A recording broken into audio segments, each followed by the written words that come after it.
Meus amados irmãos que assistem esse vídeo, a graça e a paz do Eterno e de nosso Senhor Jesus Cristo esteja presente na sua vida, esteja presente também na vida de sua família. Vamos começar a partir desse domingo o estudo de Atos dos Apóstolos, tá bom? Escrito por Lucas, segundo estudiosos, e vamos aprender hoje o capítulo 1. Como é um estudo específico, eu não vou ficar falando Atos capítulo 1 toda hora. Vamos ver o que esse maravilhoso capítulo tem a nos ensinar. Versículos de 1 a 3. Fiz o primeiro tratado, ó Teófilo, acerca de tudo que Jesus começou, não só a fazer, mas a ensinar, até o dia em que foi recebido em cima, depois de ter dado mandamentos, pelo Espírito Santo aos apóstolos que escolhera, aos quais também, depois de ter padecido, se apresentou vivo, com muitas provas infalíveis, sendo visto por eles por espaço de 40 dias, e falando das coisas concernentes ao reino de Deus. E, inicialmente, Atos dos Apóstolos, ele começa a confirmar a ressurreição de Jesus, fala resumidamente, nesse primeiro momento, sobre os mandamentos que Jesus deu, né, os dados, as regras também, e algo interessante, né, para que as pessoas acreditam com provas que realmente ele ressuscitou. Então, nesse início, percebemos isso. Versículo 4 a 6. E, estando com eles, determinou-lhes que não se ausentasse de Jerusalém, mas que esperasse a promessa do Pai, que, disse ele, de mim ouviste. Porque, na verdade, João batizou com água, mas vós sereis batizados com o Espírito Santo, não muito depois desses dias. Atos dos Apóstolos, futuramente, vai explicar para nós quem é o Espírito Santo. Então, não vou ficar entrando muito detalhe, porque o tema hoje não é sobre o Espírito Santo, mas posso trazer futuramente para o canal, aos irmãos, um vídeo específico também. Peço até desculpa, minha rinite atacou, aqui onde moro é muito seco. Versículo 6. Aqueles, pois, que se haviam reunido, perguntaram-lhe, dizendo: Senhor, restaurarás tu nesse tempo o reino de Israel? Versículo 7. E disse-lhes: Não vos pertence saber os tempos ou as estações que o Pai estabeleceu pelo seu próprio poder. Olha só o que Jesus está dizendo. Olha só quem sabe o futuro é Deus, o Pai. Jesus não sabe. Olha o que Atos 1,7 fala. Disse-lhes: Não vos pertence saber os tempos ou estações que o Pai estabeleceu pelo seu próprio poder. O que Jesus está dizendo? Vocês não podem saber porque só o Pai sabe. Lembra quando Jesus fala em Mateus? O dia e a hora, nem o Filho sabe, só o Pai? Só o Pai sabe. Ninguém mais. Versículo 8. Mas recebereis o poder do Espírito Santo, que há de vir sobre vós, e semeeis testemunhas, tanto Jerusalém como toda a Judéia e Samaria, e até os confins da terra. Versículo 9. E, quando dizia isso, vendo eles, foi elevado às alturas, e uma nuvem o recebeu, ocultando a seus olhos. Né? Jesus foi subindo, eles foram vendo, e uma nuvem, né, começou, a, tipo, não é pegar o termo, né? Mas é como se Jesus ficasse em cima da nuvem, a nuvem começou a ocultá-lo.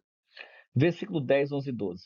E, estando com os olhos fitos no céu, enquanto ele subia, eis que junto dele se puseram dois homens vestidos de branco, os quais lhe disseram: Homens galileus, percebam que Atos dos Apóstolos faz questão de botar galileus. Galileus eram pessoas semi-analfabetas. Elas mal sabiam ler e escrever. Guarda essa informação para o estudo de Atos 2. Por que estás olhando para o céu? Esse Jesus que dentre vós foi recebido em cima no céu, adivinha assim como para o céu o viste vir.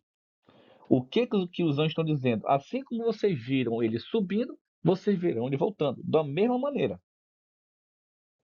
Da mesma maneira. Versículo 12. Então voltaram para Jerusalém, do monte chamado das Oliveiras, o qual está perto de Jerusalém, à distância do caminho de um sábado. Versículo 13, 14 e 15.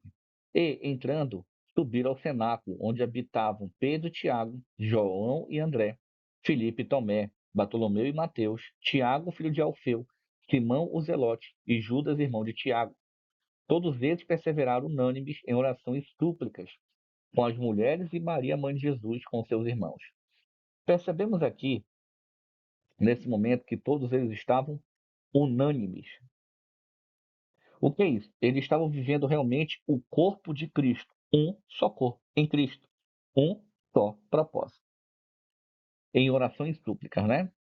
15. E naqueles dias, levantando-se Pedro no meio dos discípulos, disse: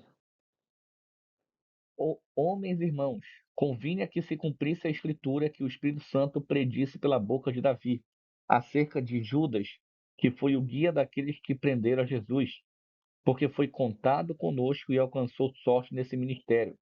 Ora, este adquiriu um campo com o galardão da iniquidade, e, precipitando-se, arrebentou pelo meio, e todas as suas entranhas se derramaram.